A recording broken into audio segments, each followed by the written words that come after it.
Di Korea Selatan ada 3 perusahaan besar yang menguasai industri hiburan, yaitu SM Entertainment, YG Entertainment, dan JYP.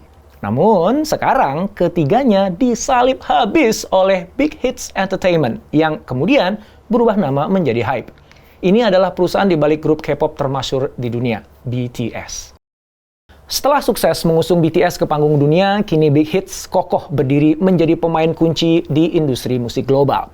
Apa rahasia sukses mereka dan bagaimana mereka mampu meraih semua itu? Yuk kita simak kisahnya.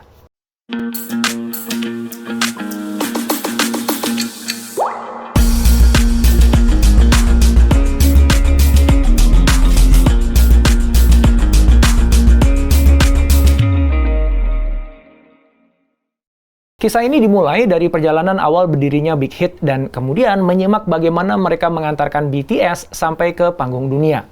Berikutnya kita selidiki apa nilai yang dipegang oleh Big Hit, serta agilitas bisnisnya di saat pandemi, dan juga bagaimana ia mendudukkan dirinya lebih dari sekedar agensi.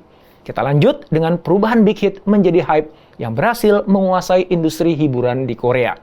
Terakhir, kita kaji apa yang harus dilakukan oleh HYBE di masa depan.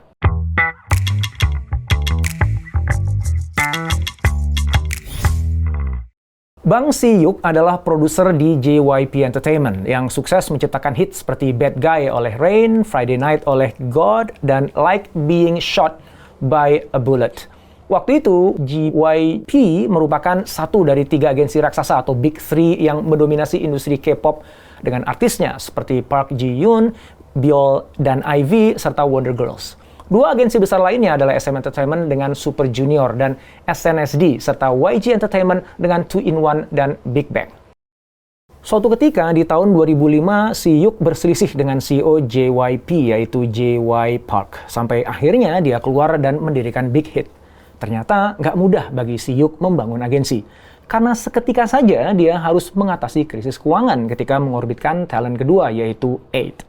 Untung, album pertama grup vokal trio itu mampu menembus peringkat 19 chart music Korsel pada tahun 2007 dengan 3.000 kopi rekaman yang terjual, sehingga Big Hit jadi bisa survive. Tahun 2013, Big Hit mengorbitkan BTS dan inilah tonggak awal sukses mereka. BTS memang pemula yang tidak dikenal, tapi terus populer dari waktu ke waktu.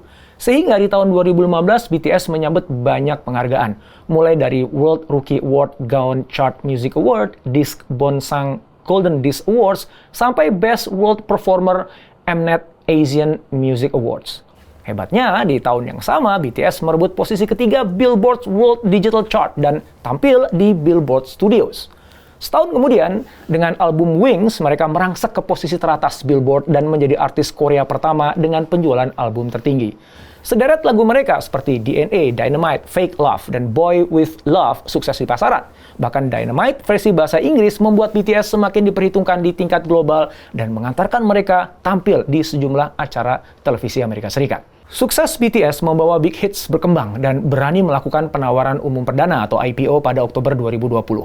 Big Hit berganti nama menjadi HYBE sebagai holding dengan sederet sub-perusahaan yang mampu meningkatkan pendapatan, sehingga valuasinya bahkan bisa mengalahkan The Big Three. Prestasi HYBE diakui di tingkat global, sampai kemudian majalah Time menjadikan HYBE satu-satunya perusahaan industri hiburan Korea Selatan yang masuk daftar 100 perusahaan paling berpengaruh. Sedangkan majalah Fast Company menyebutnya sebagai perusahaan paling inovatif di dunia karena mampu menemukan cara baru dalam memproduksi konten, menjangkau pendengar, dan membangun engagement dengan para penggemar.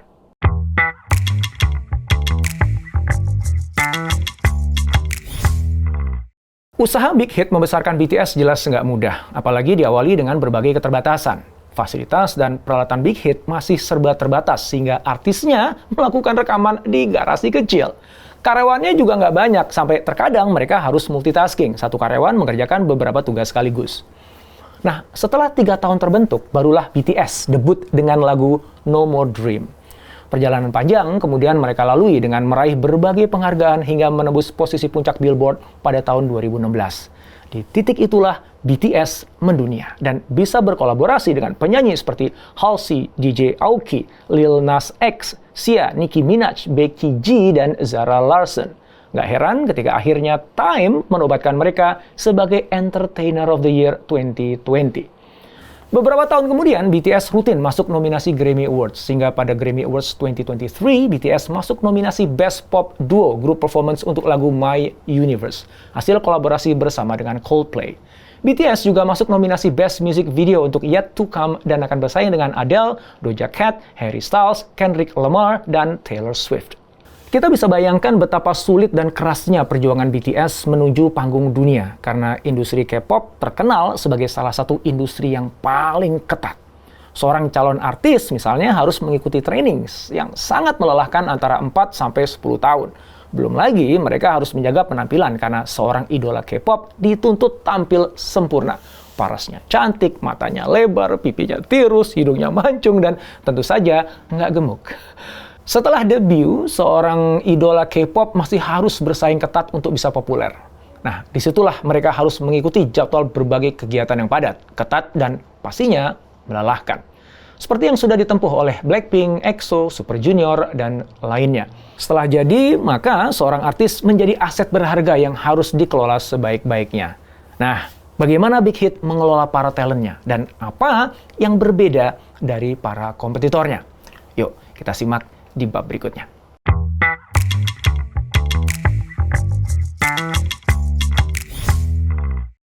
Bang Si-hyuk adalah sosok yang berkomitmen kuat pada kualitas musik. Dia mengatakan, ketika memproduksi musik, saya berbicara lebih keras daripada biasanya. Semua artis yang bekerja dengan saya pasti tahu itu.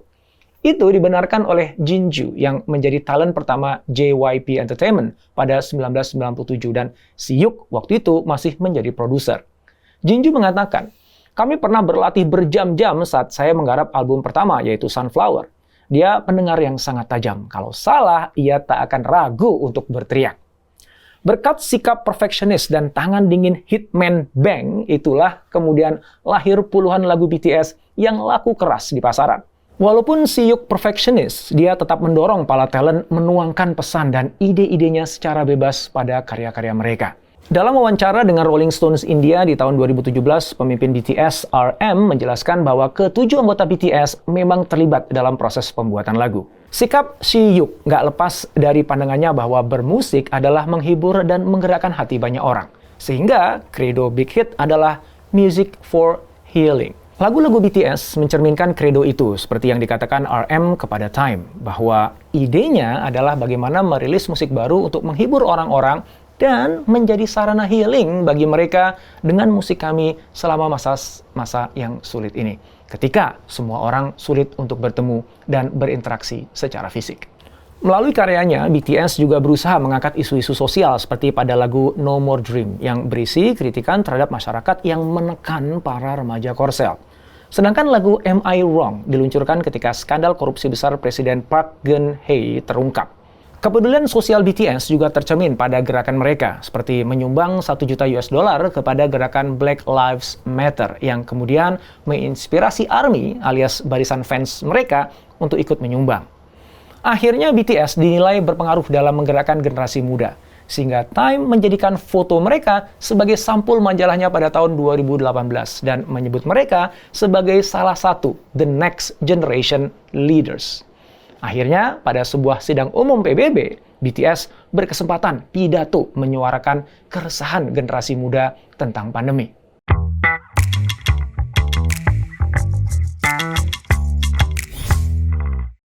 Ngomong-ngomong soal pandemi, kita juga bisa melihat bagaimana Big Hit kreatif mensiasati runyamnya situasi pandemi. Mereka berusaha keras supaya bisnis tetap jalan dan pada saat yang sama, para fans BTS tetap terhubung dengan para idolanya. Akhirnya, pada Oktober 2020, Big Hit menggelar konser virtual BTS melalui platform Weverse. Dan ternyata konser itu sukses, bahkan mampu memecahkan Guinness World Records sebagai konser musik live streaming dengan penonton terbanyak. Konser virtual itu berhasil mempertahankan engagement para fans dengan artis idolanya di masa pandemi dan mengobati kekecewaan mereka setelah rangkaian tur BTS dibatalkan. Memang salah satu kunci sukses Hype adalah strateginya dalam membangun engagement fans, karena mereka mengakui fans adalah kolaborator aktif yang berkontribusi mengembangkan artis.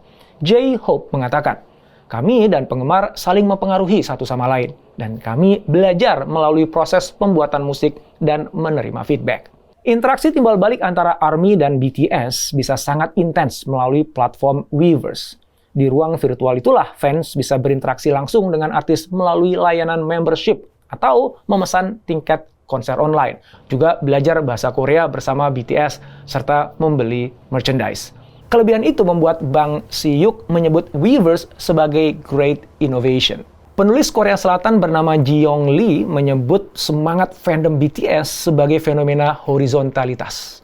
Pertukaran timbal balik antara artis dan penggemar mereka telah berhasil membangun sebuah komunitas yang sesungguhnya. Komunitas yang mampu membangun kesamaan nilai di antara mereka. ARMY kemudian menjelma sebagai bagian internal yang berkontribusi pada nilai-nilai yang dibawakan BTS.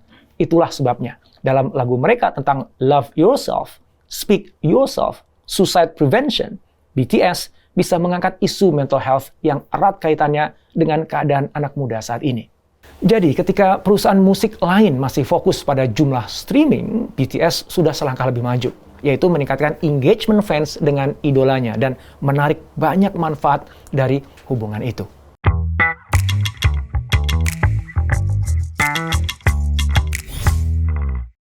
Pada tahun 2021, Big Hit Entertainment memasuki babak baru ketika berubah menjadi Hybe Corporation sebagai perusahaan platform gaya hidup dan hiburan. Akibat perubahan itu, Big Hit Entertainment menjadi Big Hit Music dan berada di bawah divisi Hybe Labels. Hybe juga kemudian mengakuisisi beberapa agensi seperti Adore dengan New Jeans, Source Music dengan G-Friend, Believe Lab dengan Enhype, dan Cause Entertainment yang didirikan oleh Zico. Hybe Labels adalah salah satu dari 3 divisi baru Hybe Corporation dan 2 lainnya adalah Hybe Solutions dan Hybe Platforms. Hybe Solutions adalah unit bisnis yang fokus memproduksi konten video, intellectual property, game, dan pembelajaran. Di bawahnya ada 4 anak perusahaan, masing-masing Hybe 360, Hybe IP, Hybe Edu, dan Superb. Hybe Edu saat ini telah bekerja sama dengan Yayasan Pendidikan Bahasa Korea Internasional untuk mengembangkan buku teks berbahasa Korea yang didistribusikan ke sekolah dasar dan sekolah menengah di luar negeri. Kemudian, berbagai konten online dan offline dibuat menggunakan BTS IP sebagai bahan ajar bahasa Korea di luar negeri. Di saat yang sama, Hybe Platform berfokus pada pengelolaan Weverse sebagai platform hub yang menghubungkan dan memperluas persebaran konten dan layanan Hybe. Pada Mei 2021, Weverse Company berinvestasi di startup AS Wave, platform F2F untuk fandom, sebagai bagian dari rencana mereka memperkuat peluang bisnis di negeri Paman Sam. Pada kuartal kedua 2021, Weverse dilaporkan sudah memiliki 5,3 juta user aktif dan tersebar di lebih dari 100 negara, atau meningkat lebih dari 100% dibandingkan tahun 2020 ketika baru punya 2,4 juta pengguna aktif. The average revenue per paying user atau ARPU Q2 2021 pun meningkat 53% dari Q1 2021. Penjualan segala macam konten di Weverse ikut naik dan makin banyak yang rela spending untuk segala alasan berbau BTS di dalamnya. Salah seorang pendiri situs berita K-pop allkpop.com, Paul Han, mengatakan langkah Big Hit membangun platform Weverse untuk menciptakan aliran pendapatan secara holistik memegang peranan penting. Strategi itu mengingatkan siapapun bahwa diversifikasi sangat membantu perusahaan ketika salah satu sektor bisnisnya lesu. Big Hit menjadi berbeda karena mampu menjadikan teknologi sebagai enabler bagi pertumbuhan perusahaan. Ketika bisnis label entertainment yang lain hanya fokus pada hiburan, Big Hit telah memanfaatkan pengaruh artis mereka untuk membantu mempromosikan penggunaan aplikasi teknologi mereka sendiri. Hybe mengerti betul bagaimana memaksimalkan potensi pertumbuhan di luar model bisnis yang sudah ada.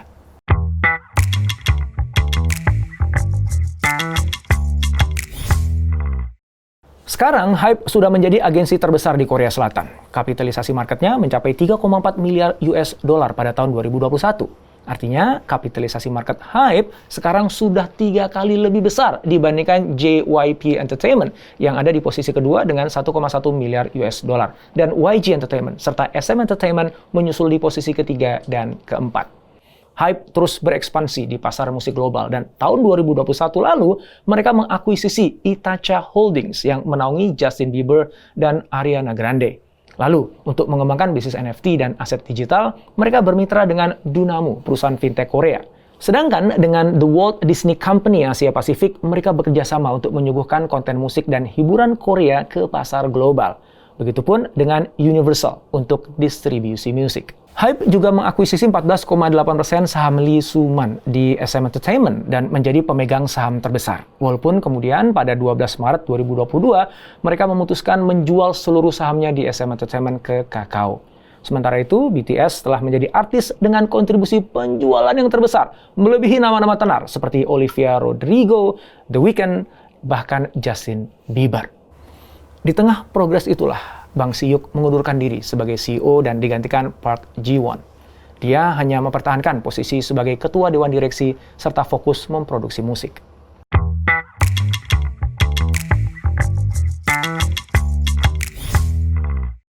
Kedepan, tantangan Hybe adalah melepas ketergantungan pada Jungkook dan kawan-kawan di BTS. Mereka harus mereplikasi sukses BTS. Sejauh ini, mereka telah mengorbitkan nama lain seperti TXT, Seventeen, dan ENHYPEN.